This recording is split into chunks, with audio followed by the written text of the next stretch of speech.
Di antara hura-hura yang membahagiakan dalam hidup Abu Nuwas, ya dia cinta. Dia selain suka kemabukan juga suka lawan jenis. Itu salah satu contoh puisinya tentang cinta. Saya bilang tadi banyak puisi-puisinya yang erotis yang tidak saya bawa ke sini. Duhai mata yang mempesona, engkau redup selamanya. Tatapanmu menguak rahasia yang tersimpan di dada. Perhatikanlah diri kita. Engkau menutupiku meski engkau sendiri tanpa baju. Seakan takdir menyembunyikanku. Engkau membunuhku tanpa harapan untuk balas dendam. Seakan pembunuhan itu adalah persembahan kepada Tuhan. Oh, itu kan kalimat pernyataan cinta yang luar biasa. Pinternya seorang Abu Nuwas. Jadi kalau bikin puisi kayak gini, ya terus dikasihkan lawan jenisnya, ya mesti langsung kelepek-kelepek kan, dibilangin duhai mata yang mempesona. Itu kan siapa yang tidak suka diginiin. Dan ini memang keahliannya Abu Nuwas. Ada sangat banyak puisi-puisi ekspresi cinta kepada lawan jenis. Bahkan ini ada satu cerita, Abu Nuwas ini terpaksa naik haji. Kenapa? Ya, terpaksa, memaksa dirinya naik haji. Kenapa? Karena dia jatuh cinta sama perempuan namanya Jinan.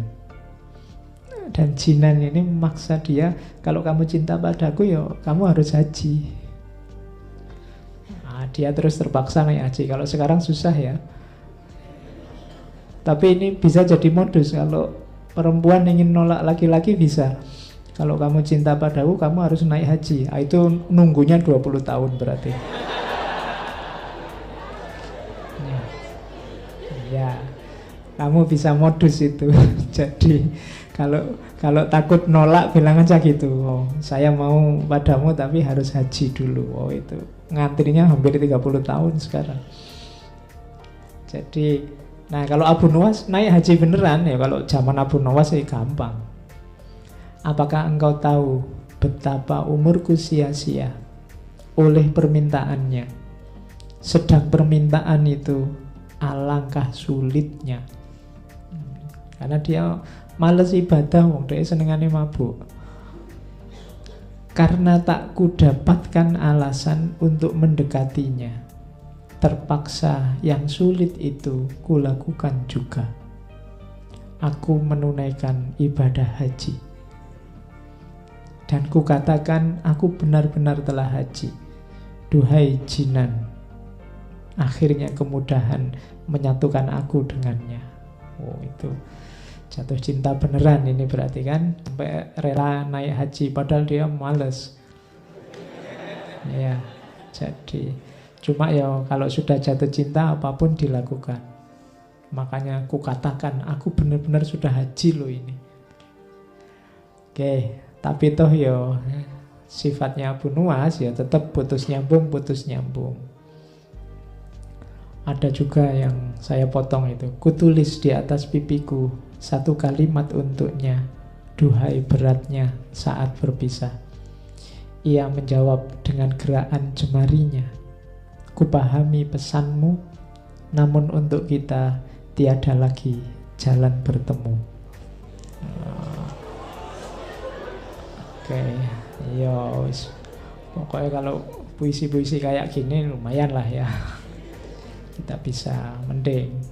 Atau ini, aku puasa saat engkau marah dan berbuka saat engkau bahagia, gembira. Oke, ayo. Oh, jadi kalau pasanganmu sedang marah kan itu alamat kamu harus tirakat itu. Tirakat itu kan tidak bisa tidur. Kenapa? Karena dia sedang marah. Hidupmu tidak tentram, makan tidak enak.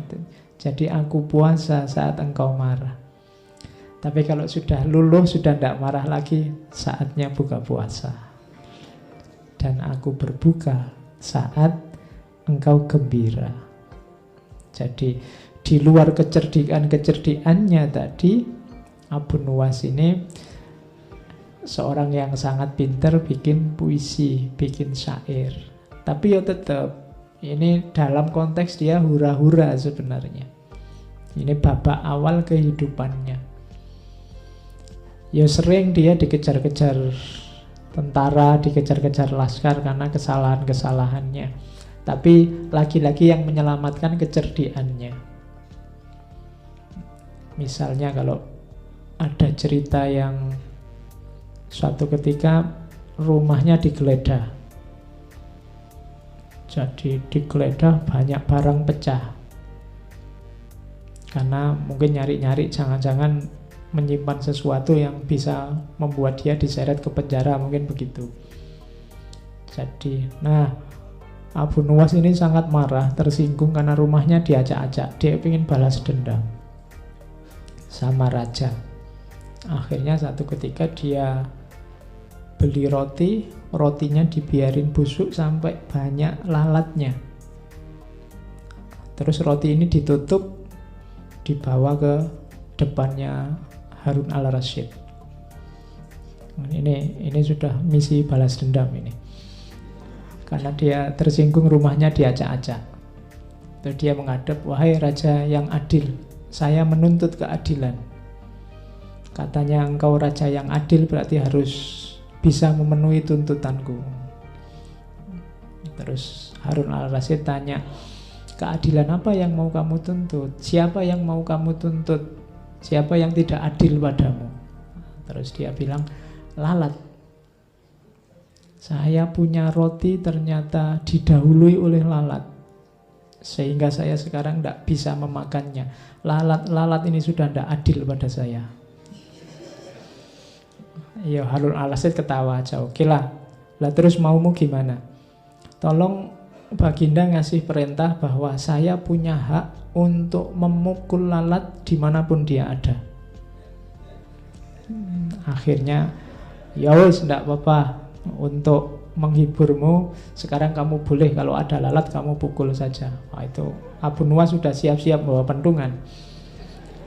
Terus dibukalah roti itu, lalatnya nyebar kemana-mana. Ada nempel di kaca, nempel di mana, dia akhirnya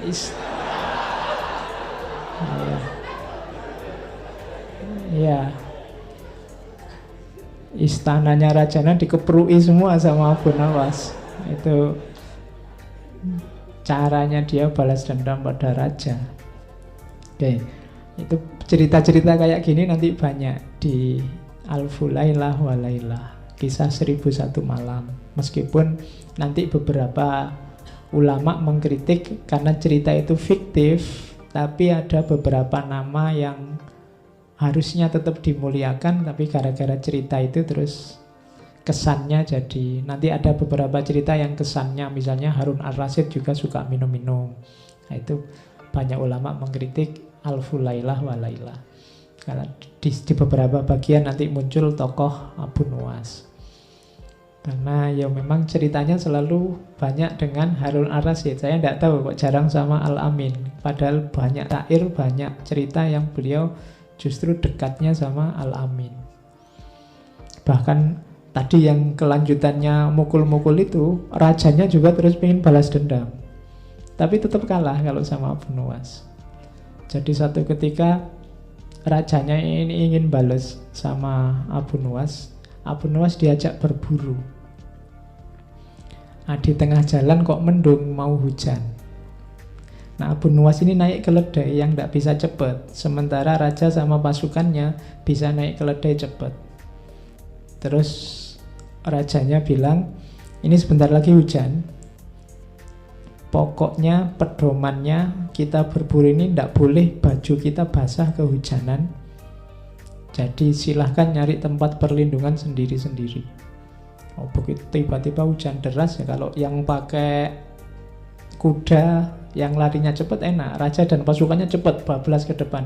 Abu Nuwas ini pelan-pelan. Tapi raja begitu nyampe di depan, nyari-nyari tempat perlindungan tidak ada. Akhirnya tetap basah. Nah, pelan-pelan dari jauh tiba-tiba datang Abu Nuwas. Orang-orang heran, ini semua bajunya basah. Dia yang pelan-pelan kok tidak basah. Harusnya kalau ikut keputusannya raja tadi, yang dihukum justru prajurit-prajuritnya yang banyak yang basah. Orang heran semua, loh Abu Nuwas kok bisa kamu tidak basah sama sekali? Iya, saya itu takut sama keputusannya raja, yang bajunya basah mau dihukum. Jadi yang lain sudah bablas ke depan, begitu hujan saya ya daripada capek-capek nyari perlindungan, ya tak copot saja bajunya, tak lipat, terus tak dudukin di atas keledai. Ya, jadi bajunya tetap kering, badannya basah tidak apa-apa, kan yang tidak boleh basah bajunya. Oke, ya akhirnya dia selamat, tidak jadi disiksa oleh rajanya. Oke, itu cerita-cerita tentang Abu Nuwas masa muda. Dia suka hura-hura, suka mabuk, dan lain-lain.